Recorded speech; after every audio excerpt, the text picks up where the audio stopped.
Hi friends, Sudha ಆರಾಧ್ಯ ಇನ್ ಕನ್ನಡ ಚಾನಲ್ಗೆ ಸ್ವಾಗತ. ಇವತ್ತು ಪೌರ್ಣಮಿ ಉಪವಾಸ ಕೋಸುಮುರಿ ಮಾಡ್ತಾಯಿದ್ದೀನಿ. ನಾನು ಪ್ರತಿ ತಿಂಗಳು ನಂಜುಂಡೇಶ್ವರನಿಗೆ ನಂಜನಗೂಡು ಉಪವಾಸ ಇರ್ತೀನಿ.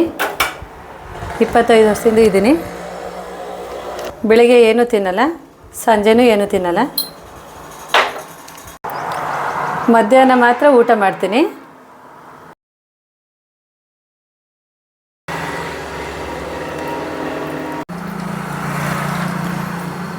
ನಾನು ನನ್ನ ಸೊಸೆ ತೇಜು ಇಬ್ಬರು ಉಪವಾಸ ಇದ್ದೀವಿ. ಕೋಸುಂಬರಿ ಜೊತೆಗೆ ಬದನೆಕಾಯಿ ಬಜ್ಜಿ ಮಾಡ್ತಾಯಿದ್ದೀನಿ.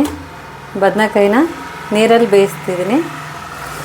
ಗ್ಯಾಸಲ್ಲಿ ಬೇಯಿಸಬಾರ್ದು, ಆರೋಗ್ಯಕ್ಕೆ ಒಳ್ಳೆಯದಲ್ಲ ಅಂತಂತಾರೆ. ಅದಕ್ಕೆ ನಾನು ನೀರಲ್ಲೇ ಬೇಯಿಸಿದ್ದೀನಿ. ಬದನೆಕಾಯಿ ಬಜ್ಜಿಗೆ ಬೆಳ್ಳುಳ್ಳಿ,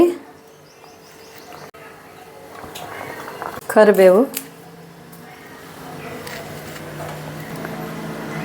ಕೊತ್ತಂಬರಿ ಸೊಪ್ಪು, ಹಸಿಮೆಣಸಿನ್ಕಾಯಿ,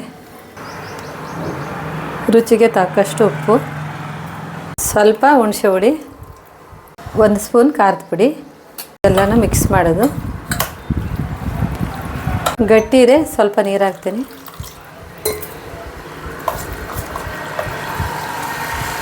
ದೇವ್ರ ದೀಪ ಹಚ್ಚಿ ಊಟ ಮಾಡೋಕ್ಕೆ ಹೋಗ್ತಾಯಿದ್ದೀವಿ. ಬೆಳಗ್ಗೆನೂ ಪೂಜೆ ಆಗಿತ್ತು.